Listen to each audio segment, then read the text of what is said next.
Hello everybody, welcome back again to the Decode, a podcast series by Zoo. Joining us in the conversation we have Arpit Billore, the product evangelist at True, would be helping us understand eSigns and eStamps. So let's get started. Hello Arpit, welcome to the Decode. Hi Gitya, thank you so much for having me. So let us begin decoding a very interesting topic, eSigns and eStamps. So to begin with, just help us know how are eSigns and eStamps different from their physical counterparts? Okay. So when we talk about eSign and eStamp, these are the simplest way of executing an agreement digitally. If I take a simplest example, consider rental agreement. Okay. So the landlord has to carry the physical copy of the agreement. He has to go all the way to some vendor shop to get the stamp paper, and then the landlord and the tenant has to come to a place physically to sign that agreement. So this is used to happen back then, say 5 or 10 years back. In some places it is happening now also because of the awareness. But when it comes to digital signature and digital stamping, just on a click of a button, you can execute the rental agreement. You just have to give the party details, the stamp paper will be available to you. You have to upload the agreement in the digital form. The stamp paper will be attached to the document, and the signature link will be available on your WhatsApp. So just on a clicking of that, the complete document will be executed. Now here, if we say how it is different from physical and the digital, earlier you used to travel. So convenience plays a vital role here. Earlier you used to travel, spend some time and then execute it. Now you don't have to travel anyway. You just click on, everybody is available on WhatsApp. So click on the link and the document will be executed. And both the party will have their executed document either on the email or on the WhatsApp. Well, that is really impressive to know how we have reduced the time which was previously invested in the procurement of a sign or a stamp. So I wanted to understand, there are a lot of companies for digital signatures, but I see very less companies that are involved for eStamps. So how does this ecosystem work, and why is there so less inclination towards eStamps? Okay, so if we talk about e-signature, it is pretty straightforward. You can build a technology around it. In-house also, and then you can start selling it. There is no dependency on the government. Obviously, there are certain bodies who controls it. Yeah. But compared to stamping, it is quite straightforward. Now, when it comes to stamping, there are multiple bodies who are involved into it. First of all, when we talk about the stamping, it is a state subject. So every state has their own way of being stamped. So consider an example of Maharashtra where only physical stamp paper is available. Okay. So the vendor, the state government has appointed certain vendors who are authorized to give the stamp paper. Okay. In India, anybody cannot sell the stamp paper. So there are authorized vendors. Now these vendors are appointed by state government. I will be going to these vendors, purchasing the stamps in physical format and then using it for the execution.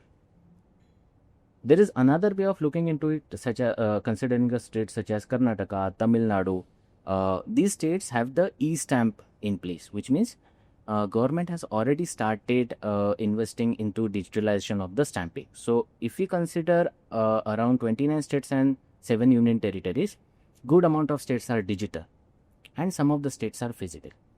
Considering that, the complete ecosystem is quite unstructured.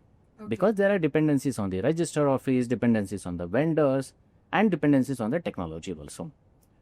If any business wants to do e-stamping vertical, they have to have a large vendor base so that the requirement will be catered. Okay. Considering these challenges, because in e-signature there is no vendor base required, whereas for stamping, to purchase stamp paper, you will have to have the vendor in each state.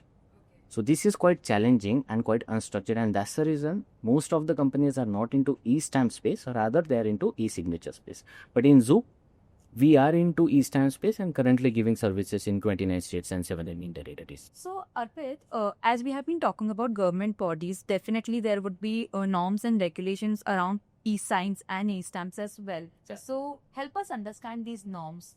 Okay, so if I talk about e-signature, there is a Signature Act 2000, IT Act 2000 we usually called, which government has introduced in the year 2000. So it was just an introductory awareness that government wanted to spread, that we can do the signature digitally as well. But people were quite not aware of it, they were not confident on it, and that's the reason it was not adapted. But as the amendment comes into picture, like from 2002, 2000 to 2002 to 2006, 2008, 2016, and now we are in 2025, e-signature has evolved in such a way that I think almost all the bigger businesses are using it because it is convenient and it helps in scalability as well.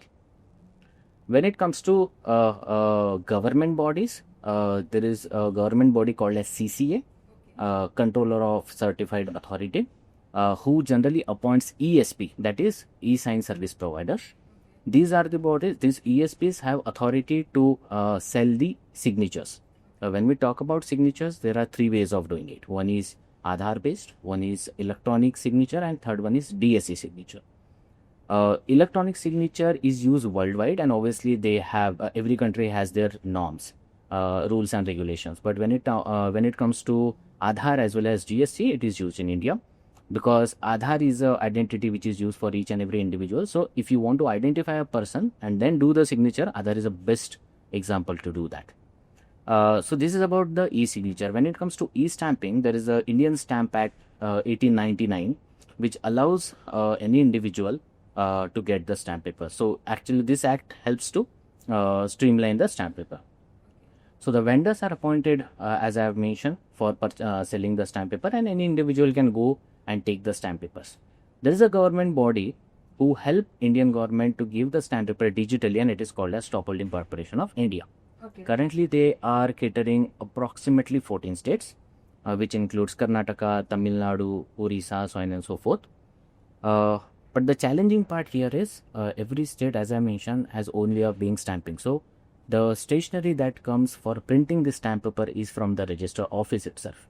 Okay. So for some of the states such as Karnataka, you can print the stamp paper in A4 size paper. On the other hand, the states such as Orissa, you will have to get the special stationery from the register office, and then you can print the stamp paper. Okay. Like all of these mandates definitely align with the fact of keeping this ecosystem secure and fraud-free, right? Okay. So as we're already discussing about the legal packs, how are eSigns and eStamps admissible in the court? Okay.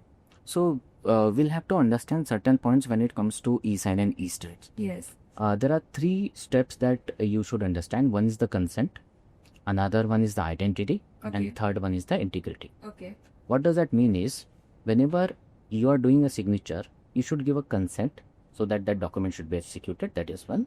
And there are other ways of doing it. Like there are multiple ways of doing it. Okay. Second is identity. Like while doing the signature, the respective person should be identified that he is a legitimate person who is signing the document. And third one is the integrity, which means that if you are executing a document, it should not be tampered, right? So if you, on the other hand, if you see the physical way of doing it, you can add any paper in between if it is executed only on the last page. If the sign is done only on the last page, you can just take the staple around and then there's a lot of scope of tampering in correct. But when it comes to digital, it is not. So if I talk about Aadhaar based signature, there is a certificate which gets attached when the document is executed through Aadhaar base. So how exactly it works is the request goes to the UIDAI. UIDAI authenticate the person through the Aadhaar number, and then the signature is appended on the agreement. Now when it comes to electronic signature, it is a bit challenging to identify because in electronic signature we generally give the canvas, or you can upload the JPEG file. So there is no way where you can identify a respective person. So what we have done in-house is we have built a technology around where while doing a signature, we capture the photo of the candidate, we capture the geolocation like longitude and latitude, we also capture the system information. So grouping this all, we put it in an audit trail, which gives customer a trust that okay, all the details are stored and legitimate person is signing the document. So these are the way using which you can prove that this is done by a legitimate individual only. And also, if you consider any reader such as Adobe Reader, you can directly put this document and check whether this document is tampered, whether the signature is valid, who has done the signature, when the signature is being appended on the document. So everything you can see it transparent. Earlier it was not the case. Earlier, if you see, you cannot prove that this signature is done by the legitimate person, right? Yeah. unless it is done in front of each other. But now it is just on a click of a button, you can see that this is done by a legitimate person. So, Arpit, this is something a lot of people would want to know. In the era of machine learning and AI, how can we leverage these technologies in building eSigns and eStamps? Okay. So, see, first of all, I wanted to tell you that we cannot use AI and machine learning everywhere, right? eSign technology and eStamp technology is already being developed. Yes. And some of the government, state government also going in the path of digitalizing the stamping also, such as such as Maharashtra state is there, then West Bengal is there, then MP is there, like Madhya Pradesh. So anyway, they are rolling out the eSampada, which is already there, but yeah, they are improving it. So AI and machine learning cannot be used everywhere, but having said that, we can build a custom solutions using AI and machine learning. For example, signature as well as stamping can be a part in a complete journey of a contract lifecycle management, where Yes. right from drafting the contract till reviewing the contract, doing the collaboration and negotiation, and then you can execute it through the signature and stamping and signature. So here you can use AI and machine learning extensively, where you can save a lot of time of lawyer or whoever drafts the agreement. So you can give suggestions to them. So if I want to write an indemnity clause, so instead of drafting it line by line or word by word, we just write it indemnity clause and the complete sentence will be available there. So which will save a lot of time while drafting. Also, most amount of time is actually spent on reviewing the agreement. So instead of that, we can use a feature such as summarization, where just on a clicking of a button, the 10 or 20 page document will be summarized in a paragraph or two, which will not take the context out of it, but it will have everything in that summarized version. So this is how you can actually use AI and machine learning by building a custom solution around the signature and stamping. But if you want to use for signature and stamping, I don't think that could be a right way of using the technology. But yes, building the custom solution will always help to wake up this thesis. Okay, so talking about bigger businesses, what is your viewpoint? Like how industries and businesses have been benefited by eSign and eStamps being in the picture now? So if I see a sectorial view, BFSI sector is benefited quite well, because the number of loans which are getting disbursed is far more in number than what it used to be earlier. Couple of industries, such as now recently we have been awarded with the smart innovation in healthcare also, Yes. where our signature has actually accepted very well. So industry is adapting it. So if I talk about industries, BFSI is one, where the stamping and signature is used. Some insurance company use only signature. Okay. Healthcare is using signature extensively Okay. in some of the use cases. There are certain vendor agreements in healthcare as well, where the stamp paper is required. Real estate is something which I am having my eye on, and we can build. We have already started building something around it. So real estate is one where anyway people are doing the rental agreement, but the property agreement is there. Then other agreements are also there, which can be executed through this digital stamping and signature. People are getting used to it. People are adapting it, but yes, it will take some time. But I'm damn sure that this will happen.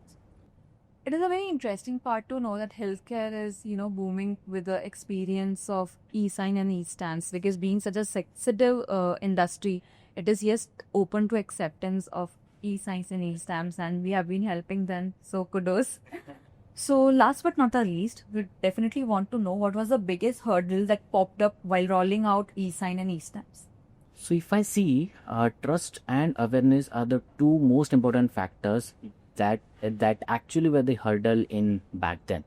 Now, because of the technology advancement and the awareness, people are quite comfortable doing the signature and stamping digitally. But since 2015, I think this has come really well because of the Digital India initiative, and now businesses also started using this e-signature and e-stamp, and then doing the digital journey end to end. If you talk about the businesses which are doing good in eSign and eSpace, they are actually rolled out after 2015 because of the Digital India initiative, and they found that there is a big market to capture in this space. So yes, trust and the awareness, these are the two important aspects which were hurdle back then but not now. Well, very well answered, Arpit. You actually helped us understand a lot of facts and legal nitty-gritties which were yet uncommon for us and unknown as well. So, that was all for today's episode. We hope you found this conversation really insightful. Share us your thoughts in the comment section about eSign and eStamps. Until next time, bye bye. Okay.